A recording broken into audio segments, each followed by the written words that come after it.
Welcome to the Cold Steel Podcast, hosted by Amir Farouk and myself, Chad Ball. We consider it an absolute privilege to bring you guests from around the world who are truly experts in their craft. Our mission is to offer you a combination of not only masterclasses on clinical surgery topics, but also insights into achieving personal growth, productivity, and fulfillment as both a surgeon and perhaps more importantly, as a human.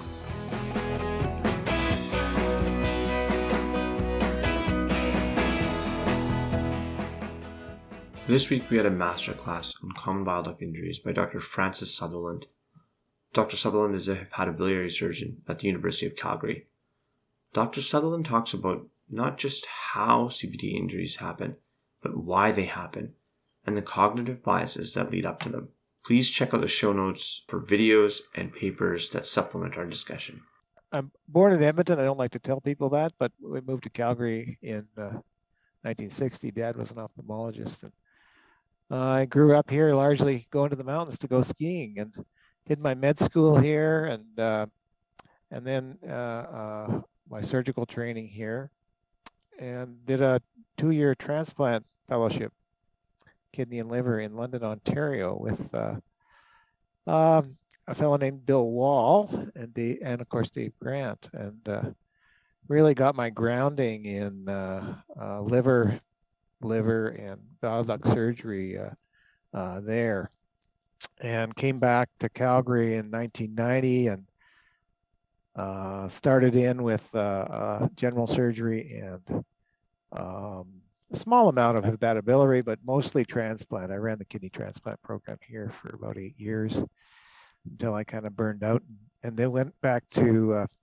do a sabbatical in France. So we flew the whole family over to Rennes. It's a small place in Brittany, and we did a wonderful sabbatical with a fellow named Bernard Launois, who was really a pioneer hepatobiliary surgeon, and it was a marvelous year and really got me going on HPB surgery, which I came back and really for the past 20 years I've been doing HPB both at the Peter Lougheed and here in Foothills. Well, that's the nutshell. You really have a perspective on the way that surgery has evolved, both locally in Calgary, obviously, but also more generally. And I think one of the neat, amazing things about what you just described is you going to do a sabbatical in France. So I'm curious what that experience was like after having done, obviously, a lot of surgery for those few years, doing transplant surgery, and then deliberately going and doing a sabbatical in France, and what that experience was like. And the second thing, just to add on to that, is that I think as part of that experience, you actually ended up writing a review that's in JAMA that talks about the life of Cunard, who the liver segment system is named after. Could you talk about both those things? I highly recommend sabbaticals for surgeons, and I know it's a very difficult thing to do because to step away from your practice and your referral base is very hard. But I had an opportunity when I stopped transplant to retool, and I got what's called a Professor Associate position in France, and the French government puts these out every year, and they basically pay people outside of France to come and learn how to do things properly. And the French have a long history of liver surgery going back to Lortin Jacob and the first hepatectomy, and of course Claude Quinault, and then a whole string of liver surgeons, including Bernard Launois. So it was a wonderful opportunity to take our young children and then try to learn French and try to immerse ourselves in the culture. Bernard and I would operate every day, just him and I. One case, we'd stop for lunch, and it was quite an experience. I have to recommend it to anybody. In terms of Claude Quinault, I spent a lot of my time studying anatomy, and for some reason, liver anatomy has really fascinated me. And this was an opportunity for me to sit down and read all the books. And one day I was talking to Bernard and just saying how much I've been reading Claude Quinault, and he had a copy of his original book, Le Foie, and I asked him about him. He said, "Oh, he's in Paris. He's still alive." And he said he would introduce me. And so I had a friend in Rennes who I'd met from Ottawa, and she was a historian of all things. And she and I got on the train and went to Paris and interviewed Claude Quinault in his apartment in Paris, and spent 3 or 4 hours with him talking about his work on liver anatomy and how he did all his casts, and his life in surgery and all the innovations that he'd done. So, and of course it was all in French, and she spoke perfect French, and we translated it and eventually resulted in an article, Claude Quinault, and is really his biography. So it was a lifetime experience for sure. Yeah, I'd highly recommend any of our listeners to read that paper. It's really fascinating read and really enjoyable. As I sort of alluded to in my previous comment, you obviously have been able to see the evolution of the way surgery has gone, particularly with regards to HPB. You've had your fingers in so many different aspects of surgery, from transplant to HPB, and then obviously, you've done the full gamut of general surgery across the board here in Calgary. What do you think are like the big things that have changed in your mind? Obviously the technological advances, but I'm thinking more along the lines of the way that we work and the way that we practice. What are the big things that sort of have shifted over the course of your career that you perhaps weren't even expecting? Well, I mean, who can really predict what's going to happen in the future? And gosh, you have to really think hard to go back 30 years to how it was. And when I started my training, family doctors were still doing inguinal hernia repairs at the Foothills Hospital. And we look at how surgery has changed. And really one of the areas that it's probably changed the most is just in terms of subspecialization and getting everybody in to do a little more narrower practice, and the resulting massive improvements in the quality of surgical care that's been delivered, I think is probably the biggest change. We tend to be more narrow, and we tend to be better at what we do now. And I think it's been to a great benefit to our patients. Not that general surgeons aren't still important, but I think the idea of the generalist being able to do it all is just it doesn't work anymore. And the other thing that's big changed is that the fact that we treat almost every patient. There's not anybody where we say, oh, there's nothing you can do for you. We really have extended the indications for surgery, and I think can help a lot more people. That's an interesting perspective. Being able to tell someone that you can't treat them, and you're right, is not something that we do often, even in HPB, which is interesting. I was hoping that we would go deep on bile duct injuries and some of the concepts that you've really pioneered that surround it.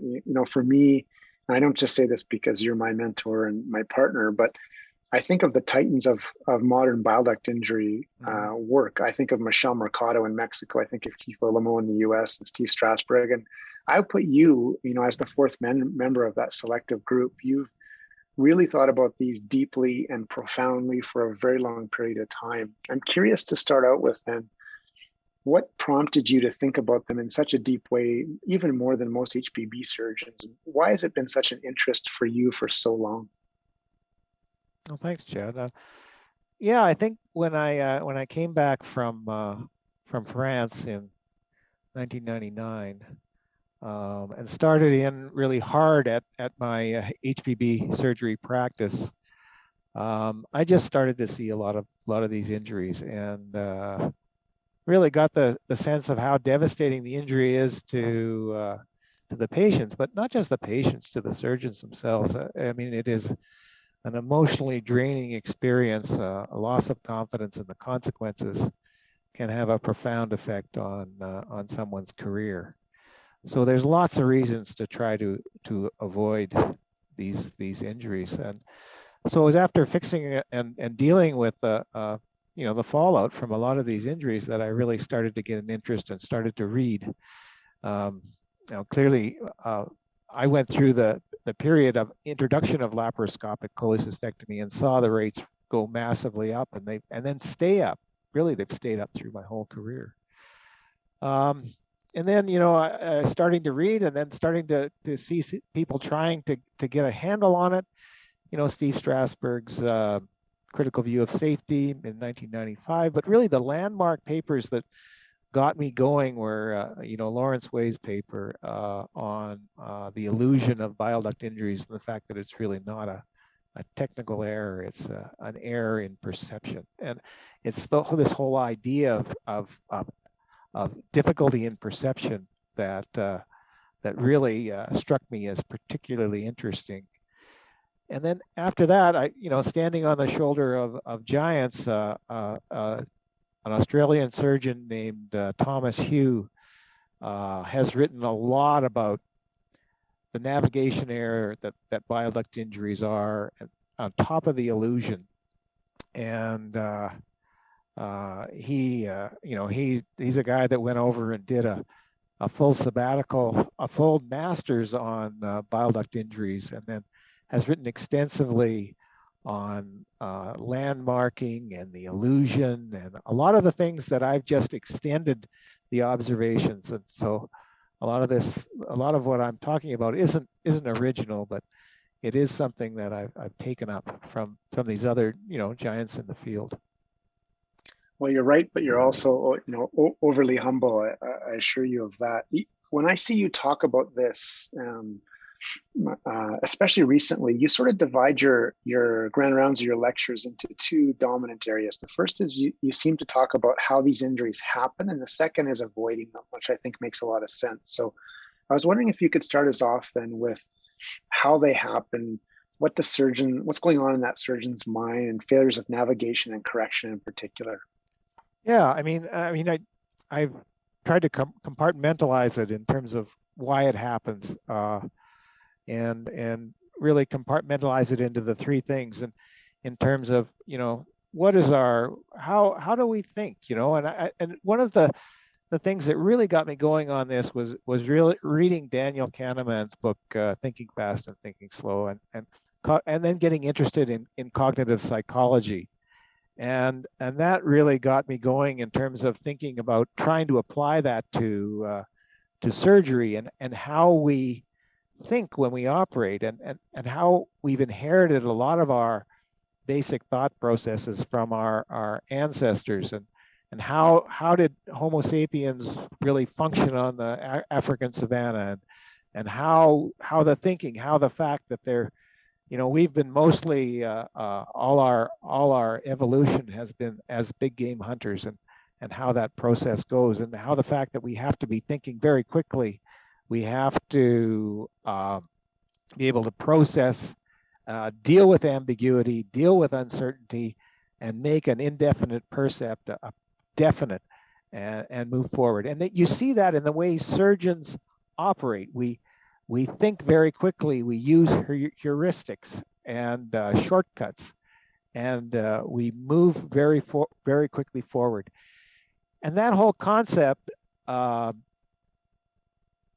really gets consolidated in the idea that we operate with cognitive maps, and we place the map or the construct onto the anatomy that we find, and then this allows us to move very quickly forward without making a lot of assumptions, and without dissecting everything carefully. We can basically put our map on the basis of a few landmarks and then do the dissection. So cognitive maps are really one of the things that I really started to think about a lot. And there's a professor here at the University of Calgary named Giuseppe Iaria, who I've talked to and collaborated with a little bit, and he is doing all kinds of original research on cognitive maps in our large-scale environment, and how we use cognitive maps to navigate. And that concept of large-scale environment cognitive maps, we basically take and look at the surgeon's small-scale environment, and how we use cognitive maps to navigate through our operative field based on landmarks and knowledge that we've stored over many, many years of developing our skills. And when you think about it carefully, all our training and all the work we do in terms of understanding surgery is really just building up a library of cognitive maps. And they're schematized, and we hold them in our mind, and we bring them forward whenever the situation arises, and use them in our dissections. And so if you understand the idea of cognitive maps and how surgeons think, then you can apply that to say, well, what happens when it goes wrong? And that is really a little bit about why we fail to navigate. I used to call it a failure of perception, but now I call it a failure of navigation based on a lot of Thomas Hughes' work. And so the concept here is that a surgeon navigates his field, and at the starting point of the operation, there's a critical moment where he uses the anatomy present and places his or her cognitive map on the area to operate. That's the concept. And so if you get that starting point wrong in your dissection, then everything else that goes after that can be a disaster. And for cognitive maps and for the subhepatic space, the mistake would be that, say, there's some inflammation and there's no proper hepatobiliary triangle. Your attention is diverted over to the central porta hepatis. You place your cognitive map by mistake in that area, and then start your dissection. And then what results is the division of the common hepatic duct as if it's the cystic duct, and then working your way up, making a critical view of safety, working your way up the left side of the bile duct like it is the underside of the gallbladder, and then using cautery to go right through the common hepatic duct. Or if you're really disoriented, go right through the hilar plate and do a hilar plate injury, which is of course even more of a disaster. Now, the really sinister thing about this is that once you've divided through the bile duct, it places you back in the right plane. You take out the gallbladder, and half of these cases, the surgeons don't even recognize that what they've done is take out a chunk of gallbladder and left the bile duct, hepatic duct open. So it's a really difficult thing to understand, but I think that a cognitive map gives us a little bit of an idea how the navigation error actually happens. The second thing that we've looked at, and we did this together, is to look at an illusion. And it was really Lawrence Way that really brought that forward, that what's happening to the surgeons is an optical illusion. And that's a situation where even quickly our automatic thinking system misinterprets the anatomy present, and then even with a lot of thought and careful analysis, you still get it wrong. So it's a very dangerous situation for a surgeon. And it was Hugh that really showed a diagram where the bile duct kinks, and this is how the illusion happens. And this is what brings the surgeon into the central porta hepatis triangle, looking at that kink with the pulling of the Hartmann's pouch, the kinking of the common hepatic and the common bile duct.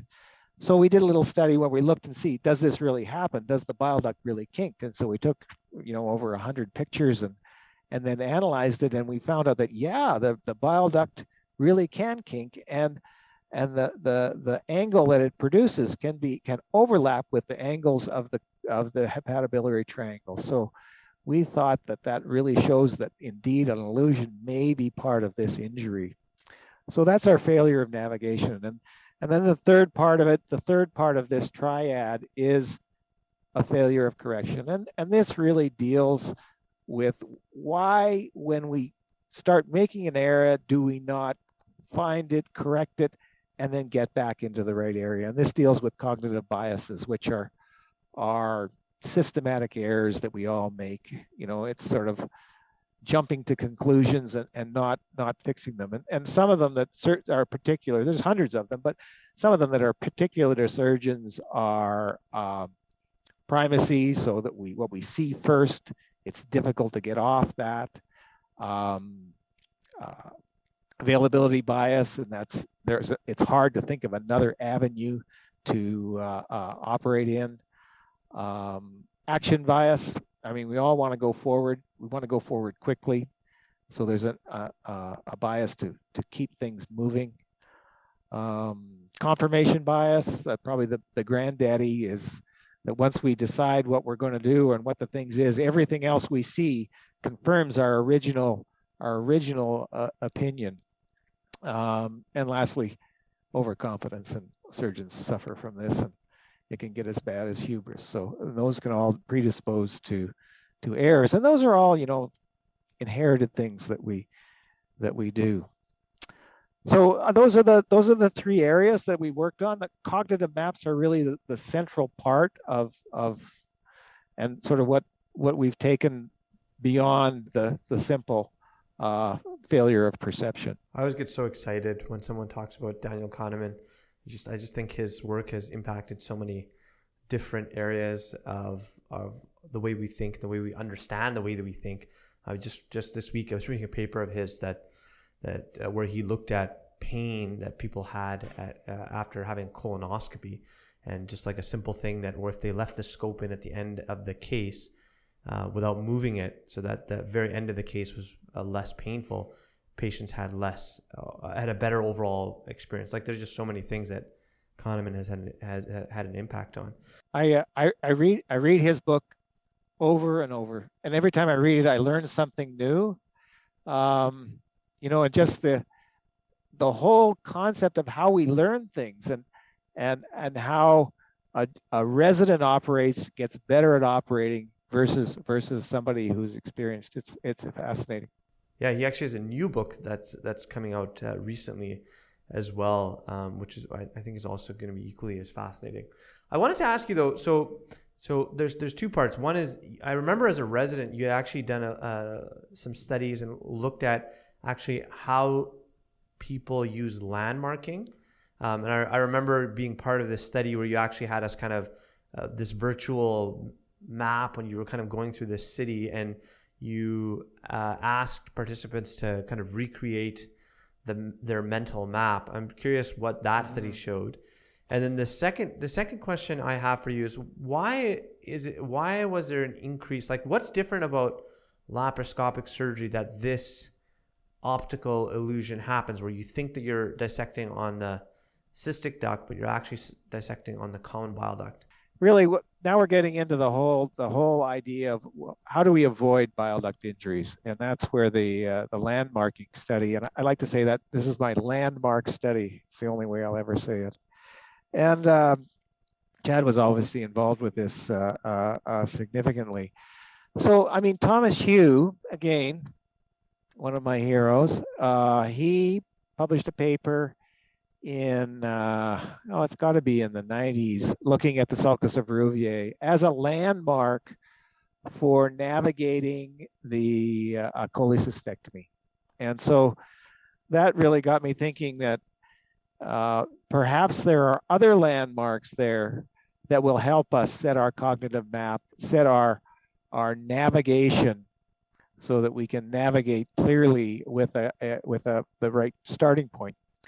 And so we did a little study where we basically took pictures and looked at the subhepatic space in about 130 consecutive laparoscopic cholecystectomies. And then we analyzed and cataloged the landmarks below the liver that could be used to orient for cholecystectomy. And there's three things about a landmark you have to make it useful. I mean, the first thing is it has to be there in a large number of the cases. The second is it has to be, easy to identify and find. And lastly, it has to give you good relational information about the critical structures that you're either trying to find or avoid. So We were looking for landmarks that would meet those criteria. And after the review of 130 of these cases, we came up with 5 landmarks, and that are consistently there a lot and give good information on where you are in space, given that spatial disorientation is the ultimate mistake. And Chad came up with the mnemonic "Be Safe." So the 5 landmarks are, first of all, the bile duct, which is probably the best landmark. If you're trying to avoid the bile duct and you can identify the bile duct, well, that really is critical, and that's what a lot of our maneuvers are. That's what the cholangiograms for, and ultrasound, and all the other things that they've used to prevent injury. So we found actually that, in almost 80% of the cases, if you push the duodenum down or you push the liver up, that you can see a portion of the bile duct and identify where it is. I think that's a useful observation in and of itself. The second landmark was the sulcus of Rouvier, again, from Hughes' work. It's an excellent landmark because it is always at or below the hepatobiliary triangle. So if you're operating below the sulcus of Rouvier, you're too low. The third one was the hepatic artery, not really recognized before, but if you look carefully, you can almost always see the pulsation of the left hepatic artery, and it tells you where the left side of the porta hepatis is. The third landmark is the umbilical fissure. Again, if you're below the umbilical fissure, you're way too far to the patient's left. And the last landmark is E for enteric, and that really means the duodenum. If you're close to the duodenum, you're too low. So, I mean, the navigation error is, to understand it, it's when you're operating in the porta hepatis, you're too far to the patient's left and you're too low. So if you see that you use these landmarks and you see that you're in that space, or you're under the umbilical fossa, or you're under the sulcus of Rouvier, or you're on the left side of the bile duct, three-dimensionally that you are in the wrong space, and the flag should go up and you have to reorient. We're all talking about orienting during laparoscopic cholecystectomy. The laparoscope question.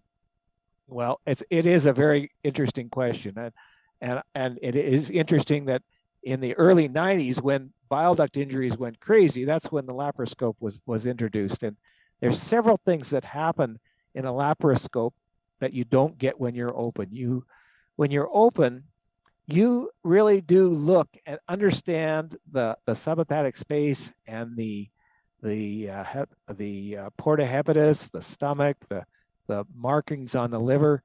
And when you're doing the laparoscope, or using a laparoscope, your view becomes very much diminished, very much narrowed, and you tend to focus and get close, and you lose all of those landmarks. So it's very much easier to become disoriented and misplace your map. And the other thing that I think is really important is that, the old-time general surgeons that would do, common duct explorations, and they would do maybe a few Whipples and some gastrectomies. I mean, they really understood the porta hepatis, and of course open cholecystectomies. And the students, the kids that are coming out today, they don't have that experience. So their cognitive map is very diminished. They don't have a full understanding anymore of this anatomy. And really, the Be Safe landmarks to orient during laparoscopic cholecystectomy are a way for our young surgeons to expand their cognitive map so they can orient more correctly. Recently listened to a podcast, and I'll link to it here in the show notes, where there was a great discussion among a bunch of different surgeons, and they were actually talking about fenestrating and subtotal gallbladders, and there's sort of one camp that said, well, why would you do this subtotal or a fenestrating when you could open and use your hand and really try to get the gallbladder out that way? And the other group was saying, well, you can get into all sorts of trouble doing that as well. it's slightly off our topic of cognitive illusions, but I'm curious, with this divide in training regimes and training experience, how you sort of view the move of opening when you're struggling to actually find the critical view. Well, I think it really talks a lot about how things have changed for surgeons, and really, I think it's really important for surgeons to know what they're capable of. I think it is one fundamental thing that really deals with patient safety, and it is unfortunate that many young surgeons really don't feel they have the capability to do an open cholecystectomy. And it's hard to train to do a open cholecystectomy because you might only see them when you're doing your hepatobiliary rotation, and there might only be a few, and they're done with normal gallbladders too. So getting that experience of an open cholecystectomy with an inflamed gallbladder is extremely difficult. Now, the idea of a subtotal, I do them all the time, and I think it's the way to go. And I do them open and I do them laparoscopic. And my default, because I'm comfortable, is to go open. I think the idea that you always have to remove the gallbladder is just wrong. No gallbladder absolutely has to be removed, and we can treat these things with tubes, and the radiologist can fish the stones out and crush them. So we shouldn't ever feel pressured to take out a gallbladder. The other thing is that sometimes the gallbladder wall doesn't even exist. So if you're trying to take out a gallbladder where it doesn't exist, you're really going to hurt something. And the gallbladder might be fused to the common bile duct. It can be fused or non-existent to the duodenum or liver. And more, I find myself taking out as much of the gallbladder as I'm comfortable with. I think the key is probably taking out all the stones and then either closing the stump or just draining it. And it's the safest thing to do. And really, you can keep yourself out of trouble. It's when you try to do too much that you really can make things go badly. I think that's beautifully said, obviously, and I would point our readers to Strasberg's classification of subtotal cholecystectomies in Journal American College, I think about 2016 or so. He talks about fenestrating cholecystectomy versus reconstituting cholecystectomy under the umbrella of partial cholecystectomy. And I think the classification is a little bit arbitrary, but it is well defined as the fenestrating side of things doesn't really occlude the gallbladder, whereas your reconstitution version of it will leave a remnant gallbladder. One of the things I think that we all see as HPB surgeons in terms of referrals, is more and more remnant cholecystitis and biliary colic is related to that. And certainly I think your comment about removing the stones is probably critical. Yeah, I've never had to go back and take out a stump when the surgeon's taken out the stones, or I've taken out the stones. And it's only when that's not done that you have, they can get recurrent, and it's not a very fun operation to go back. Oh, no, it's true. I mean, I always go laparoscopic, but then some of them go open. So for sure. I wanted to sneak back. You used the sentence, but we certainly haven't explored it, and that's intraoperative cholangiography. And I think we all know that these large multinational population-based studies all show that routine intraoperative cholangiography doesn't seem to be beneficial, or in particular lower your bile duct injury rate overall. But I'm curious, I think as a group, we certainly don't do very many. Why do you think that is? And do you think there is a role for someone who's not an HPB surgeon and less comfortable with biliary anatomy, maybe to do that procedure or not? Not. Yeah, I always thought it was a good skill to be able to do a cholangiogram, and really, with my thoughts of this being a navigation error, I'm just not sure that cutting a hole in a duct and putting a tube in and doing an X-ray that you're probably not going to be able to interpret properly is really the proper avenue for finding out where you are when you're disoriented. I think really the backing up and the subtotal cholecystectomy, the limited subtotal cholecystectomy is probably a better strategy. Having said that, I mean, identifying the bile duct is one of our landmarks, and I think apart from cholangiography, ultrasound or indocyanine green or some of the other technologies for identifying that landmark, I'd have no problem with those whatsoever. But I just don't think that that cutting the bile duct open and doing a cholangiogram is a good idea. Obviously I'm biased based on your education and investment in me, but I would certainly agree. It is interesting as the technologies change. You're right, and indocyanine green is certainly pushed hard by industry, but I'm not sure it changes the equation at all, really. No, I think we have to rely on our operative technique and maybe not little less on technology. But I think one of the things I wanted to say that I really haven't mentioned so far is that this idea of the B-safe landmarks, I think, is something that we can add on to all the other aspects. These are not mutually exclusive. Looking for B-safe landmarks and the Bill Wall's 6-clip rule or the critical view of safety are all something that we can do all of these things. None of them have primacy as far as I'm concerned. And one of the things that when we talk about B-safe landmarks, we're really talking about taking a timeout. And there's more written about taking a timeout now. And obviously it's a situation where you can either slow down, like Carol Ann Moulton, slow down and in a difficult critical situation, and it can go right through to stopping and getting another pair of eyes on the difficult situation. So our idea really is to take a timeout, a B-safe or bile duct timeout at the beginning of the procedure, and use the landmarks. It takes seconds. Back the camera out, look at all the landmarks, set your map, and then go forward. And then maybe even take another timeout before you start clipping any critical structures. And timeouts are important because they're a strategy to debias our thinking. Take us from Kahneman's System 1 automatic thinking to the more deep, figure it out type System 2 thinking.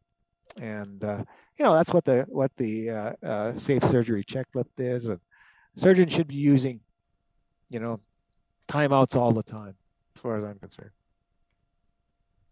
Yeah, I mean, it's interesting to think about the fact that the critical view of safety as a sort of a schema and a way of trying to avoid this problem has been there now for, I think, almost 40 years, if I'm not mistaken, at least 30 years. 1995. Yeah, so it's been out for a long time. And so, for sure. We still are seeing relatively stable rates of bile duct injuries. I think not as quite as high, if I remember correctly, not quite as high as when they first came out, but certainly stable rates.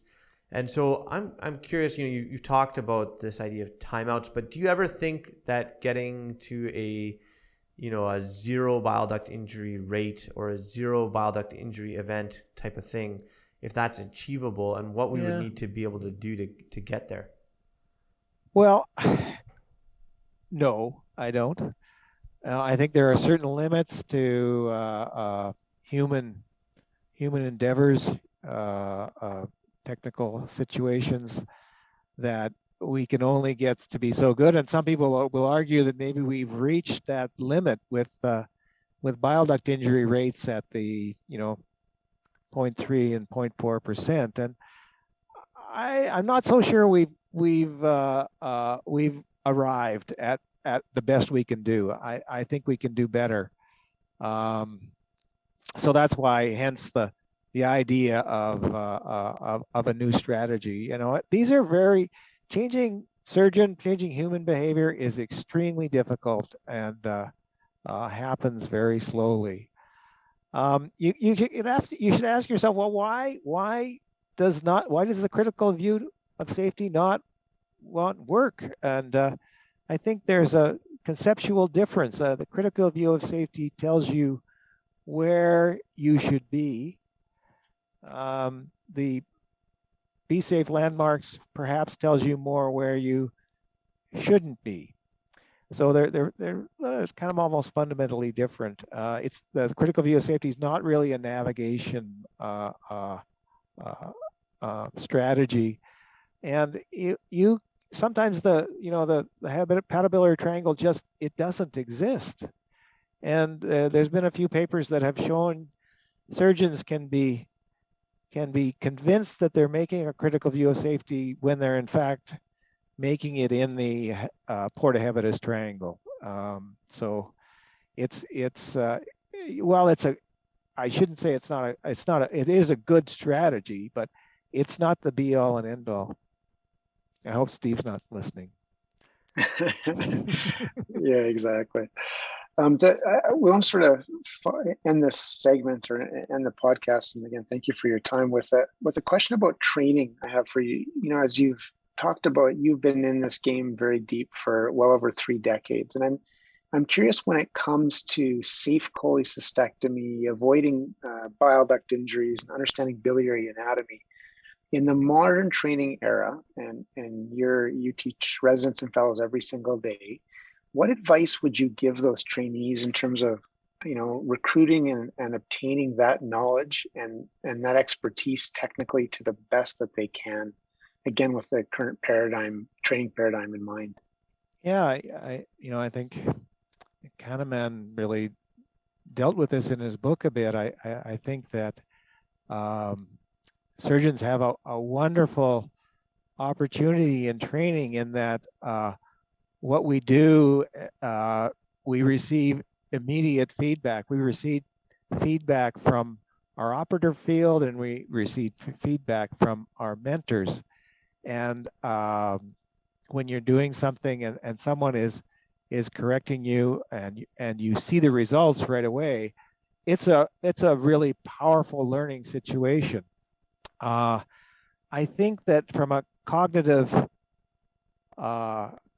psychology point of view, from a cognitive map point of view, really the idea is to explore your environment and spend as much time as you can exploring your environment and getting feedback. And so, you see residents start with basically no cognitive map whatsoever. And the only way to develop that cognitive map is to be there, and to be there over and over and over again. So, you might say, well, I've already seen a cholecystectomy. No, have you seen 100? Have you seen 500 cholecystectomies? Because that's how long it takes to really get good at it. And we're not just the basic anatomy, all the different variations of anatomy, and all the different tissues, and how the different tissues basically behave and separate or don't separate. And it's very complicated. And the only way you can be there is to get there, work hard at it, and develop your repertoire of cognitive maps that you can use throughout your whole life. And when you're young, you can develop cognitive maps. There's a lot of evidence now that when you get to be old, and Chad, old means more than 46, you lose the ability to create new cognitive maps and to use your maps effectively. So that there's something to think about. Well, that's perfect because I'm older than 46. So I'm good. I know, I'm bugging you. The last question we want to ask, and we try and ask everyone, is, as you know, having listened to some of these podcasts, is if you were to go back and talk to a young Francis Sutherland, a keen-eyed intern or early junior resident, what sort of advice would you like to give yourself back in the day? Yeah, I think I'd probably say to myself, don't be so hard on yourself. Let the mistakes float over you a little more easily than beating yourself up. I think sometimes we set a bar for ourselves that is too high, and we suffer for it. I would say concentrate more on some specific areas where you can make a difference, and don't try to be sort of all inclusive, and get outside and ride your bike more often, I think.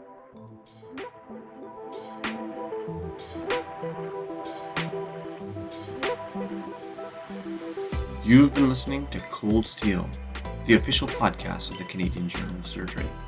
If you like what you've heard, please leave us a review on iTunes. We love to hear your thoughts, comments, and feedback, so send us an email at podcast.cjs@gmail.com or tweet at us at CanJSurge. Thanks again.